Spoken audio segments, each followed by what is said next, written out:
शारदा जी बहुत ही इज्जतदार और सरल स्वभाव की औरत थी। आई गांव में अपने मकान में वह अकेले ही रहती थी। आई उनके बेटे बहू शहर में जाकर बस चुके थे, लेकिन उनका उस गांव को छोड़ने का मन नहीं होता था, इसलिए वह वहां अकेली रहती थी। आई पति की मृत्यु के बाद सबने उन्हें बहुत समझाया कि वह बेटे बहू के साथ शहर चल कर रहें, लेकिन उन्होंने किसी की एक न मानी। आई गाँव में इतने साल रहने के बाद एक अजीब सा रिश्ता जो बन गया था उस गांव से, वह रोज मंदिर जाती थी। आई रोजाना की तरह एक दिन वह मंदिर जाकर आ रही थी तो संतुलन बिगड़ने की वजह से वह गिर पड़ी। आई गांव वालों ने उन्हें उठाया, पानी पिलाया और समझाया कि अब इस उम्र में अकेले रहना ठीक नहीं है। आई शारदा जी के 3 बेटे थे और तीनों ही शहर में बसे हुए थे। आई उस रात शारदा जी पूरी रात करवटें बदलती रहीं और उन्हें भी अब गाँव वालों की बात समझ आ गई थी। आई उन्होंने परिस्थिति को स्वीकारते हुए यह फैसला लिया कि वह शहर चली जाएंगी और अपने बेटे बहू के साथ रहेंगी। आई उन्होंने बच्चों को फोन करने का मन बना ही लिया। आई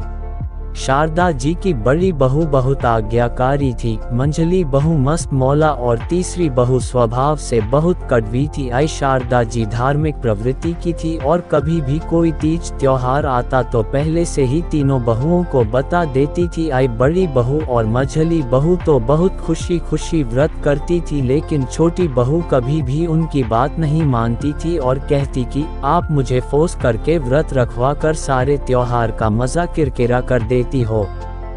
शारदा जी को वह एक आंख नहीं भाती थी और वह उसे हमेशा व्रत जप करने के लिए कहती रहती थी कि शायद इसके कुछ पाप धुल जाएं। आई दोनों की किसी न किसी बात पर रोज बहस हो ही जाती थी। तो एक दिन शारदा जी को बहुत गुस्सा आया और उन्होंने कहा, तू क्या सोचती है कि बुढ़ापे में मैं तेरा आसरा लूंगी? मर जाऊंगी पर तेरे पास कभी नहीं आऊंगी।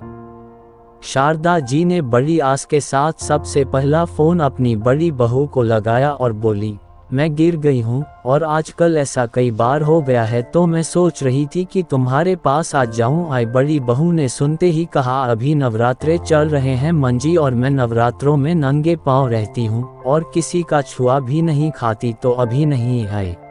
फिर शारदा जी ने मंझली बहू को फोन किया, लेकिन उसने भी कोई बहाना बनाकर टाल दिया। आई जब बड़ी और मंझली बहू ने ऐसा जवाब दे दिया तो फिर छोटी बहू से क्या उम्मीद लगनी, वो तो पहले से ही स्वभाव की कड़वी है।